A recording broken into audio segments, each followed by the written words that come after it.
अस्सलाम वालेकुम वरहमतुल्लाहि वबरकातुहू। औज़ु बिल्लाहि मिनश शैतानिर रजीम। बिस्मिल्लाहिर रहमानिर रहीम। तौबा करूं, क्यों करूं? तौबा करूंगा तो जो फिल्में हैं, गाने हैं, डांस है, शराब है, सारे कामों से हाथ धोना पड़ेगा।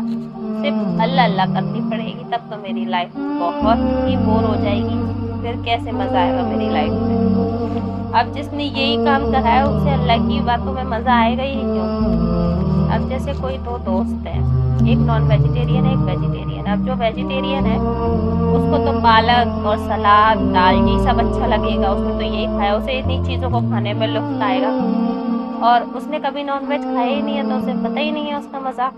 अब उसे उसके दो दोस्त जो होते हैं उसे एक दिन ज़बरदस्ती खिलाने की सोचते हैं, तो जब वो उसे खिलाते हैं तब उसे मज़ा आने लगता है। तब वो कहता है कि और तब उसको कहता है कि मैं तो आज तक इन्हीं फली सब्जियों पे रहा था, मुझे क्या पता था इसमें इतना मज़ा आता है।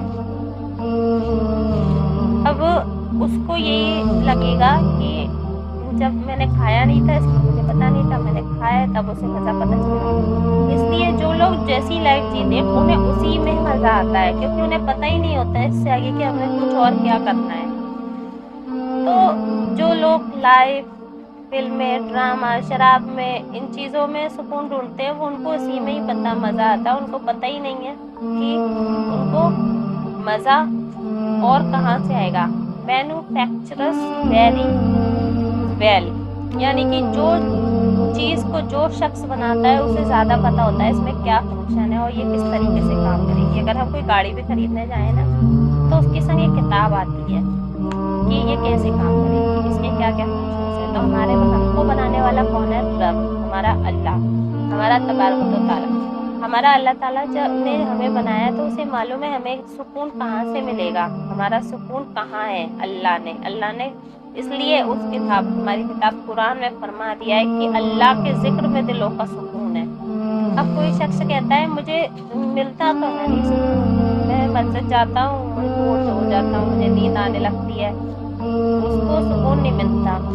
लेकिन उसको सुकून नहीं मिलता तो इसमें कसूर मस्जिद का नहीं, कसूर उसके दिल का है ना। अब हमसे पूछो, हमें उसका जिक्र करने में कितना लुत्फ होता है, हमें कितना सुकून मिलता है। अगर हमें ऐसे ही हमारी ज़िंदगी जाए तो कितने सुकून में जा रही है, और इसी अल्लाह का जिक्र करते करते हमें मौत हो जाए तो इससे बढ़िया मौत तो हमारे लिए है ही नहीं कोई, कि इससे बड़ी हिकमत कोई है ही नहीं। अब उसका मस्जिद में दिल नहीं लगता तो एक तरीके से उस तरीके से समझो जैसे बुखार आ गया। अब बुखार आया है, हमें कोई चिड़चिड़ापन होना लगता है, खाना नहीं अच्छा लगता, हमें अपने बहन भाई अच्छे नहीं लगते, बच्चे अच्छे नहीं लगते, कहीं जाना आना नहीं अच्छा लगता, पर हम खाना छोड़ तो नहीं देते ना, खाते तो हैं क्योंकि ये ज़रूरी है खाना। हम कहीं आना जाना तो नहीं छोड़ देते, किसी से मिलना जुलना तो नहीं छोड़ देते। इसी तरह अगर नमाज में दिल ना लगे, अल्लाह की बातों में दिल ना लगे तो मस्जिद में आना छोड़ो नहीं, आते रहो, सजदा करते रहो, दिल लगाते रहो। आपको जब उसकी लत हो जाएगी आपको सुकून ज़रूर मिलेगा, क्योंकि अल्लाह के जिक्र में ही दिल का सुकून है। इससे बड़ा सुकून कहीं नहीं है दुनिया में, कहीं चले जाओ तुम्हें इससे ज़्यादा सुकून कहीं नहीं मिलेगा।